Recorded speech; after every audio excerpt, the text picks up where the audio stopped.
Boa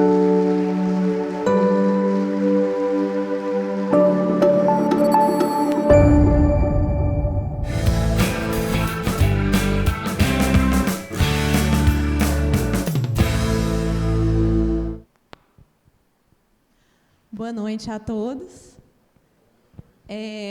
Bom, muita gente me pergunta frequentemente quando foi que eu comecei a desenhar. A resposta para isso é muito simples. Eu comecei a desenhar desde que meu pulso ficou firme o suficiente para segurar um lápis. Mas claro que a minha infância não foi uma época uniforme, onde eu só alternava entre desenhar no papel e nas paredes da minha casa. Não, eu também adorava dançar balé, mexer com argila, brincar de teatro, dentre várias outras coisas. A infância é isso, é um momento para a gente experimentar diversas atividades e descobrir nossas primeiras paixões.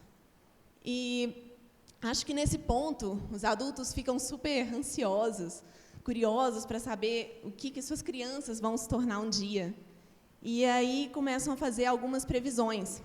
Por exemplo, o garoto que gosta de montar blocos, falam que ele vai ser engenheiro. Ou a menina que adora animais, dizem que ela vai ser veterinária. Ou ainda, no caso de um priminho meu que adorava se jogar no chão, diziam, esse menino vai ser dublê. Comigo, assim como qualquer pessoa, meus interesses iam e vinham, mas o desenho foi um dos poucos que perdurou. Então, inevitavelmente, alguém um dia olhou e disse, essa menina vai ser artista. E já nos meus 7 ou 8 anos, eu me sentia muito incomodada com esses rótulos, porque eu sentia que estavam querendo me limitar numa caixinha que eu não sabia ainda se eu tinha interesse mesmo. Então, eu não gostava dessa palavra artista. Eu não me sentia nem um pouco artista, nem um pouco mesmo. Porque era essa caixinha estranha, e eram vários significados embutidos nessa palavra que me incomodavam. Da Vinci, Michelangelo, Monet, eles eram artistas de verdade, ou pelo menos era o que eu via nos meus livrinhos. Mas, e daí? Eu não me identificava com eles. Eu adorava desenhar, mas morria de preguiça de colorir. Eu gostava de histórias em quadrinhos e desenhos animados. E, sinceramente, eu me sentia mais inspirada pela Turma da Mônica do que pela Mona Lisa. Então, tinha aquele problema. Eu não queria... Os grandes mestres da arte eram incríveis, mas eu não tinha nenhuma pretensão de me colocar no mesmo pedestal que eles. Mas, naturalmente, eu estava me construindo, assim, construindo a minha identidade, eu precisava de algumas palavras que me ajudassem nesse processo. Mas eu queria palavras de portas abertas, que não me limitassem. E isso é um desafio. Então, um dia eu perguntei para os meus pais o que Maurício de Souza era, porque eu adorava ler as revistinhas, e eles disseram que ele era desenhista. E eu adorei essa palavra, porque ela era focada no desenho, que era o que eu realmente amava, e não na arte, que carregava uma série de significados que pareciam pesados para mim. Bom, outra palavra que usavam, às vezes, para falar sobre mim, para me designar, era que eu era talentosa, que eu também não gostava. Assim como a minha amiga Luísa, que passava o tempo livre dela treinando o melhor movimento para dar a melhor cortada possível no vôlei, eu olhava para o mundo e tentava imaginar ele em linhas. Todo o meu aprendizado no desenho foi muito consciente. Eu lembro de quando eu quebrei a cabeça para saber como que eu ia desenhar um nariz de frente, ou quando eu comecei a desenhar todos os meus personagens com o braço para trás, porque eu não conseguia desenhar mãos de forma satisfatória. O que, aliás, continua sendo um desafio. Se tiver alguém que desenha, né? Pois é. Então, eu encontrei essa palavra, eu me apaixonei por ela e falei que um dia eu seria desenhista. Mas um dia chegou de escolher a minha carreira e, com ela, necessariamente, um rótulo. E, nesse momento, desenhista me soou anacrônico. Quem é desenhista hoje em dia? Que curso você faz para ser desenhista? E eu precisei escolher um curso.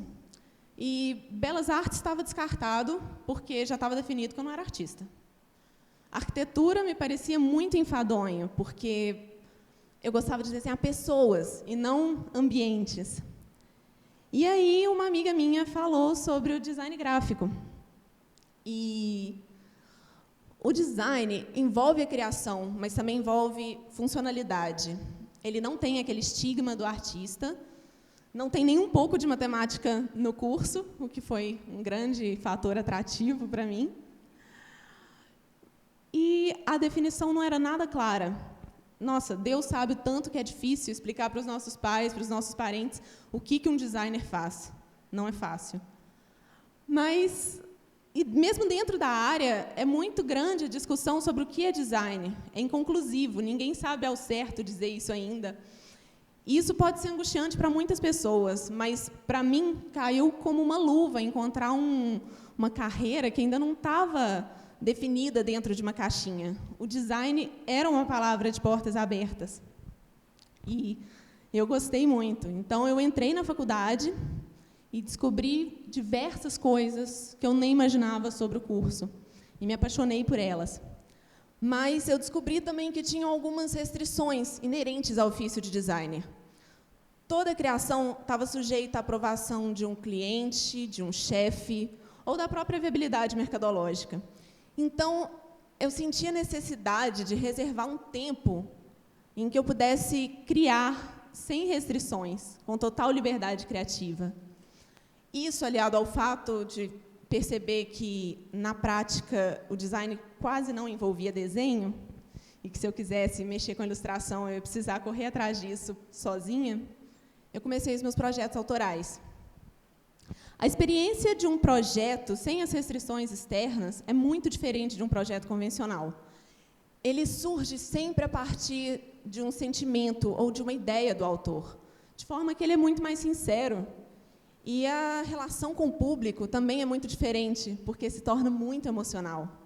O meu projeto Mulheres, que ficou conhecido na internet, ele surgiu a partir da minha necessidade de praticar desenho, que eu tinha essa ideia de fazer um desenho por dia, e a partir da minha expressão pessoal sobre as questões políticas e sociais do feminismo.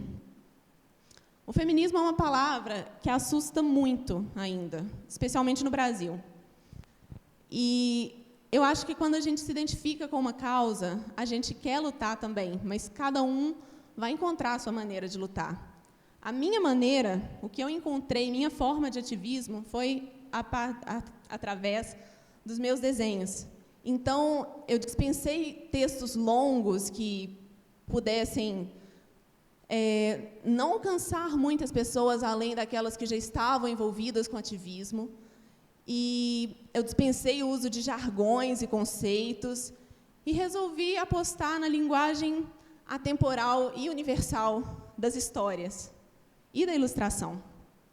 Então, foi isso. Eu coloquei pequenas histórias sobre diversos personagens e comecei a tratar sobre esse movimento dessa forma. E, ainda que um livro ou um texto acadêmico pudessem tratar dessas temáticas de uma forma muito mais completa e complexa, o meu projeto acabou tendo um alcance social muito mais amplo. O meu projeto ele envolve vários rótulos daqueles que eu tinha medo. Minhas personagens são aromânticas, assexuais, bissexuais, homossexuais, são brancas, negras, trans, indígenas, são mães, são esposas, são sobreviventes, mas nenhuma delas se encerrava em uma única palavra. Todas elas eram, antes de tudo, personagens humanas, e, como tais, eram múltiplas e desdobráveis, porque somos todos assim. Então, rótulo nenhum era capaz de definir essas personagens, mas suas identidades precisavam de alguma coisa, de palavras que também auxiliassem, da mesma forma que eu precisei.